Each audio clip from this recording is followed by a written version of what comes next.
오늘도 제 옆에 저에게 좋은 이야기를 들려주실 전문가 한 분을 초청했습니다. 자, 소개 좀 부탁드릴게요. 네, 안녕하세요. 저는 어울리자인의 박시희라고 합니다. 반갑습니다. 네, 반갑습니다. 아니, 이번에 디깅이라는 또 책을 쓰셨잖아요. 디깅이라는 책을 낸 거는 네. 많은 인사이트를 얻었는데 안 대장님한테도 영감을 참 많이 받았어요. 나도 저런 생각들을 많이 했었는데 그럼 나도 책을 한번 써볼까? 라는 생각을 하다가 1년 동안 쓴 책이에요. 디깅이라는 의미는 뭐냐면 네. 한 가지 우물을 뭐라고 파면은 높이 올라갈 수 있다. 이런 책이거든요. 요새는 근데 멀티플레이가 돼야 된다고 하잖아요. 저는 솔직히 제가 걸어왔던 방향과는 완전히 다른 개념이라서 전 그게 쉽지 않다고 생각을 해요. 전 나무를 키운다고 생각을 하거든요. 포도나무를 키워가는 과정은요, 나무가 크는 동안 물 줘야죠, 거름 줘야죠, 기다려줘야죠. 그러면은 그 시간들을 버티는 힘이 필요하잖아요. 그동안 나한테 수익이 없어. 나무가 커서 포도가 자라기 시작했어. 그럼 수확을 할 수 있잖아요. 그 포도를 가지고 건포도도 만들 수 있어. 포도즙도 짤 수가 있어. 최고급 와인도 만들 수 있어요. 브랜딩에서. 그래서 브랜딩을 하는 그런 나무를 키워야 된다는 게 제 생각이에요. 그런데 엔잡러다 이런 사람들은 중간에 포도를 배고파서 사 먹는 사람들이라 생각을 해요. 그럼 나무가 키우는 속도가 늦어질 거 아니에요. 그럼 그 본질은 강화될 수 없다고 생각을 해요. 그러면은 대표님은 처음에 이렇게 어떻게 시작을 한 거예요? 저는 원래 대기업 출신이었어요. 대기업에서 연봉을 5천만 원 받으면서 직장 생활을 했었어요. 일당 받는 목수가 저보다 돈을 더 많이 벌더라고요. 그 사람들도 디깅에서 전문가가 된 사람들이에요. 근데 그들은 연봉을 1억 정도를 받더라고요. 20대 때 그걸 보면서 나도 저런 전문 기술을 배워야겠다 라고 생각해서 한 우물을 계속 판 거죠. 그러면서 인테리어 계통으로 간 게 이 회사의 본질이 되는 거죠. 인테리어로 현재 매출은 100억 정도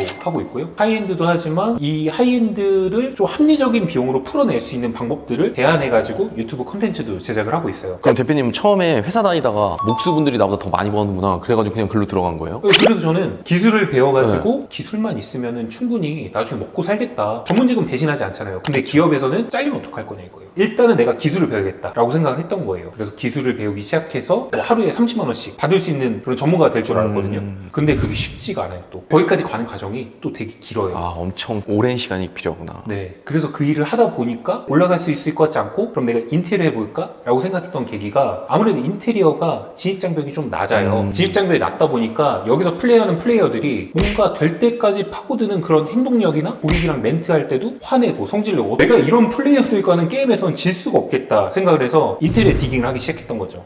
그러면 인테리어 회사를 그렇게 차렸는데 장벽이 높은 건 아니잖아요. 진짜 그러니까 경쟁률이 엄청 치열할 텐데 처음부터 잘 됐었던 거예요? 처음부터는 절대 잘 되지 않았죠. 근데 저 같은 경우에는 직장생활 꽤 오래 했어요. 사업에 눈을 어느 정도 떴음에도 불구하고 미친 듯이 거기에 대한 기술을 배웠어요. 그 이유는 기술을 제대로 배워놔야 퀀텀 점프가 가능하다. 세상에 우리요 이렇게 성장해서 돈 많이 버는 구조는 전 본 적이 없어요. 이 디깅에서 버티다가 점프 이런 과정으로 전 돈도 벌 수 있다고 생각을 하거든요. 그러니까 저도 사실은 그 디깅했던 10년의 과정이 있었지만 사업 32살 때 했을 때 제가 뭐 잘 됐겠어요? 누가 저한테 오더를 주겠냐는 거예요. 근데 저는 그때 뭘 했냐면 인테리어는 예쁜 공간이 본질이잖아요. 난 본질에 충실해야 된다 라고 생각을 해서 마이너스 1,000만 원이 되면서도 포트폴리오에 집중을 했어요. 그럼 돈이 많이 들 건데 저희한테 그런 돈을 쓸 고객들이 없으니까 제 돈 갖고 한 거예요. 저희 회사 돈 갖고. 그래서 여기까지 그냥 끌어올려 버렸어요. 몇 억이 들었는데 여기까지 끌어올린 거예요. 왜냐면 가치 있는 디자인 하고 싶으니까. 연매출이 40억에서 100억까지 그냥 1년 만에 점프업을 해버리더라고요. 1년 만에 그렇게 됐어요?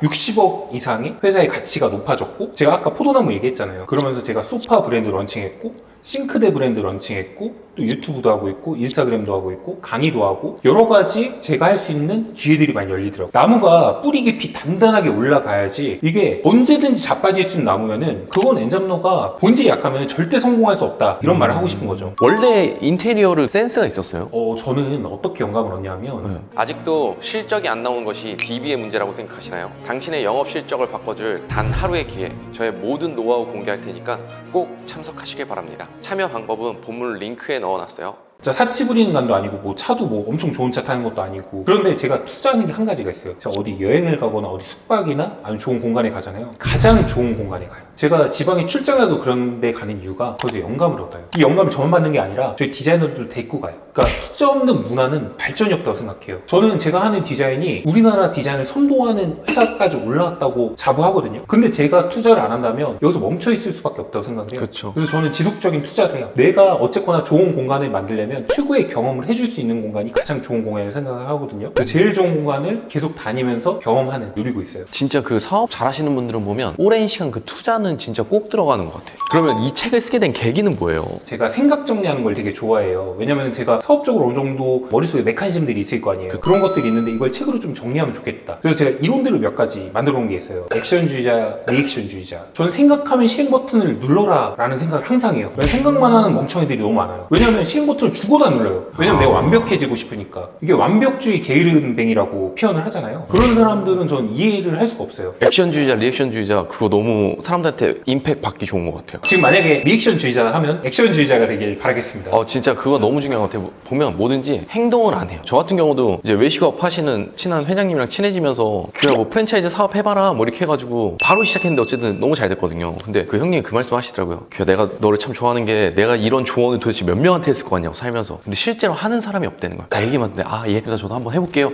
이렇게 하고 다 끝난다는 거야. 실제로 행동에 옮기는 사람이 진짜 극히 드문 거죠. 생각으로 끝나고. 그리고 요거 말고도 또 뭐 책에 또 다른 내용이 있어요? 이론? 방금 근데 그 말에 너무 공감을 해가지고 사실 안 대장님이 저한테도 피드백을 예전에 되게 많이 해줬거든요. 저는 제가 살면서 세상에 저보다 실행력이 좋은 사람 못 봤어요. 저 생각하면 바로 하거든요. 안 대장님 만나면서 반성을 했어요. 나 실행력이 이렇게 약한 인간이었나? 2년 전에 사무실에서 했던 얘기가 있어요. 야, 이거 인테리어 프랜차이즈 하면은 너 잘 되겠다. 이런 거 한번 해보지 않을래? 맞아요. 그런 얘기 했었는데 제가 그때 구조상 힘들다. 그랬더니 안 대장님이 저한테 했던 얘기가 너 해봤어? 그 말에 저는 진짜 머리로 망치는데 두드려 맞은 느낌이었어요. 근데 제가 그러면서 포항점도 냈고 뭐 이런 행위들이 이루어지더라고요. 아까 말씀하셨던 그 회장님이 말씀하셨던 것처럼 내가 이런 말을 얼마나 많은 사람들은 해봤냐. 근데 해본 사람들은 알 거예요. 이게 얼만큼 어려운 일인지. 근데 하는 거예요. 근데 또 도전하는 재미가 재밌잖아요. 일이 선하면서도 남들한테 좀 도움이 되면서도 나랑 함께하는 팀원들이 좋은 문화를 겪었으면 좋겠다. 이게 저의 사업의 모토지. 몇 조 단위를 멀고 싶고 막 그런 마음은 전혀 없어요. 원래 성격이 이렇게 도전을 많이 하는 성격이었어요? 아니면 이게 어떤 계기로 바뀐 거예요? 저는 엄청 도전한 성격이에요. 원래 태생이. 그런 성격이 아닌 사람들도 있잖아요. 네. 그런 사람들은 어떻게 해야 바뀔 수 있을까요? 마인드가 바뀌어야죠. 이거는 마인드의 문제지. 조금 도움을 주고 싶다면 책이나 영상으로 보고 공부를 많이 하는 수밖에 없는 것 같아요. 자기 스스로가. 오늘 같은 영상도 어떤 분들한테 큰 자극이 됐고 이 영상에 도움되신 분들은 디거들입니다. 디깅한 디거들. 저도 영상 보면서 좋은 자극제 같아요. 왜냐면 저 같은 경우는 저보다 잘 되신 분들 만나면서 자극을 느끼거든요. 내가 열심히 살아야지 이런 것들을 느끼는데 일반 분들은 그런 자극받을 수 있는 없잖아요. 지인들이. 그러니까 이런 거 보면서 난 받아야 된다고 생각해요. 방금 좋은 자극을 받는다고 했잖아요. 네. 어떻게 해야 좋은 사람들 만날 수 있다고 생각하세요? 저 같은 경우에는 이렇게 했었어요. 저는 제일 친한 친구가 5인데 한 명 빼고는 우리 다 중졸했어요. 그러니까 끼리끼리 노니까 안 바뀌는 거예요, 인생이. 그래가지고 그때 친구들을 다 차단했었어요. 2년 좀 넘게 친구들 안 만나고 많이 배우러 다녔어요. 배우러 다니다 보니까 거기 안에서 좋은 사람들을 만나더라고요. 그리고 걔네들이 열심히 하니까 나도 열심히 하고 나도 하면 되는구나 이걸 하다 보니까 그러면서 만나는 계층이 계속 바뀌더라고요. 내가 한 단계 그렇게 해서 300 벌다가 500 벌게 되면 또 그런데 찾아다니면 1000 버는 사람이 있고 저는 그렇게 조금 바꿔냈어요. 이 책에 그게 나오거든요. 저는 그런 사람들을 만날 수 있다는 것 자체가 좋은 게임에 참여할 수 있는 기회라고 생각을 하거든요. 그런 좋은 게임에 참여하기 위해서는요, 은질이 강해야 된다. 내가 하는 일이 정확하게 전문성이 있고 그 본질이 탄탄해야 그런 사람들과 놀아도 인사이트를 얻을 수 있다. 그 다음 스텝으로 올라가려면 자기의 본질이 강해야 돼요. 하긴 그래야 누가 또 소개를 해주고 소개를 해주고 소개를 해주니까. 그렇죠. 그리고 항상 그 태도가 도움이 되려고 노력해야 돼요. 내가 항상 손해난다고 생각을 하지 말고 그냥 마음으로 내가 좀 더 준다. 내가 좀 힘들더라도 남들한테 좀 도움이 되는 사람이 된다 하면은 그런 좋은 게임에 올라갈 수 있는 기회들이 되게 많이 열리더라고요. 그러면서 자기가 인사이트 얻어가면서 어떤 사업을 해야 될지 모델을 정하기도 좋고 그런 거인의 어깨에 올라타면은 보는 그쵸. 시야가 바뀌잖아요. 네, 그리고 막 이렇게 하다 보니까 사업 되게 잘하시는 분들 있잖아요. 그분 분들이랑 또 친해지니까 투자의 기회도 주더라고요. 진짜 자기 혼자 해도 되는 사업인데도 나 이번에 뭐 하는데 한번 투자해봐. 그래서 그렇게 돈을 벌더라고요. 기버가 되게 중요한 게 이게 그러니까 마음이 선해야 된다는 거예요. 바라지 않고 하니까 그런 기회들이 많이 열리는 것 같아요. 근데 어떤 사람들은 이렇게 말하는 사람도 있잖아요. 사업하려면 독해야 된다고. 부자들을 나쁘다고 표현하는 사람들도 많잖아요. 근데 무조건 선해야 된다? 사업과 선한 건 전 다른 거라고 생각해요. 독해서 남들한테 해를 끼치는 사람은 결국엔 나중에는 망하게 돼 있다고 저는 생각해요. 악인은 망한다. 자, 오늘 아울디자인의 우리 박지은 대표님 모시고 좋은 얘기 너무 너무 많이 들었고 우리 독자님들도 꼭 액션과 리액션으로 빠지지 않길 바라고 마지막으로 우리 안대장 TV를 시청하시는 분들에게 하고 싶은 얘기가 있으시다면. 사실 제가 안대장 TV 열혈 팬이거든요.